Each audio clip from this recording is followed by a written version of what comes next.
যে বোনটির বুক থেকে তার স্বামীকে উধাও করা হয়েছে, আমার সেই বোনটি, আমার মজলুম বোনটির পক্ষে আমি এখানে দাঁড়িয়েছি।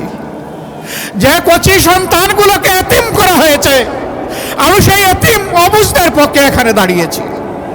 আমি তাদের চোখের কোনায় তরল পদার্থ দেখেছি, সেই তরল পদার্থ চোখের সাধারণ পানি ছিল না। তাদের আপনজন প্রিয়জন হারানো যে মানুষগুলো দুনিয়া থেকে চলে গিয়েছে, তাদের রক্তের ফুটা আমি চোখের কোনায় দেখতে পেয়েছিলাম।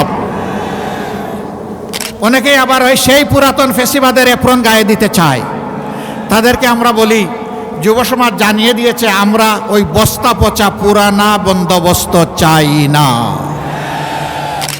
আজ তাহলে দেশবাসীর কাছে পরিষ্কার হয়ে গেল, এই দেশের মানুষ, মাটি এবং সম্পদ, ইজ্জত কার কাছে নিরাপদ। এটা কি এখন আর বুঝতে কোনো বাকি আছে? কোনো বাকি নাই। আমরা কি চাই সেই দুঃশাসনের যুগ আবার ফিরে আসুক, সেই ফেসিবাদ আবার ফিরে আসুক? যদি আমরা না চাই, তাহলে যে দুঃখী মানুষগুলোর কথা বললাম, আজকে তাদের মুখে হাসি ফুটানোর জন্য নতুন লড়াই আমাদেরকে শুরু করতে হবে ইনশাআল্লাহ। আমরা ঘোষণা করেছি, আমাদের কোনো মন্ত্রী এমপি যদি আল্লাহ কবুল করেন, তাহলে সরকারি তহবিল বলতে কিছুই নেই, জনগণের সম্পদের দিকে চোখ তুলে আমরা তাকাবো না। আল্লাহ যা হালালভাবে আমাদেরকে দিবেন তাই নিয়ে ইনশাআল্লাহ আমরা জনগণের খেদমত চালিয়ে যাব এবং আল্লাহর সাহায্য নিশ্চিতভাবে আমরা পাবো। আমরাও সম্মানের সাথে আপনাদের সাথে সেদিন বসবাস করব। এখন আমরা দেখতে পাই, একজন এমপি হয়েছেন, মাত্র 5 বছরের মাথায় তার সম্পদ বেড়ে যায় 500 গুণ।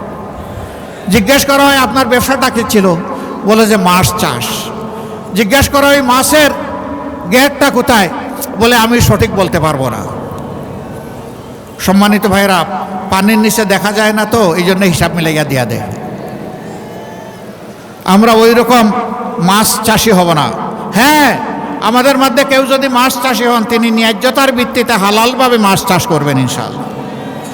জনগণের সম্পদকে ওই পানির নিচে লুকাইয়া রাখবেন না, বেগমপাড়া করবেন না, নিজেদের জন্য সিঙ্গাপুর বানাবেন না, বরঞ্চ গোটা বাংলাদেশকেই একটা মর্যাদাশীল রাষ্ট্র হিসাবে একটা শক্ত অর্থনৈতিক ভিত দেওয়ার জন্য আমরা লড়াই চালিয়ে যাব ইনশাআল্লাহ।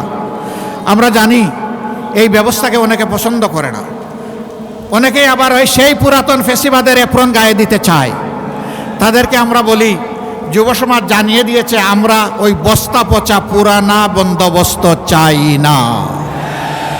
5টি বিশ্ববিদ্যালয়ে তরুণ, সচেতন, শিক্ষিত, সুশিক্ষিত, উচ্চশিক্ষিত যুবক যুবতীরা তাদের রায় দিয়ে বলে দিয়েছে, আমরা এখন ইনসাফের পক্ষে, নতুন বাংলাদেশের পক্ষে, আমরা এখন ঐক্যের পক্ষে, আমরা বিভক্তির পক্ষে নই ইনশাআল্লাহ। তার প্রতীকটা কি রে ভাই?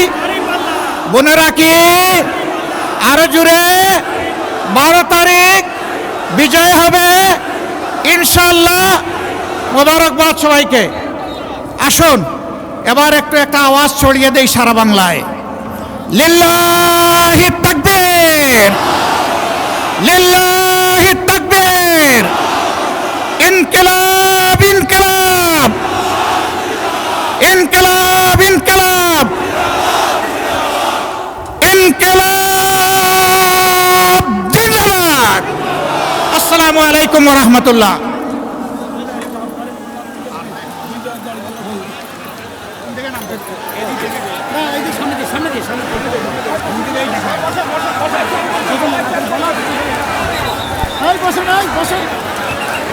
সংগ্রামী তৌহিদ জনতা, সংগ্রামী খুলনাবাসী, আমির জামাত, এখন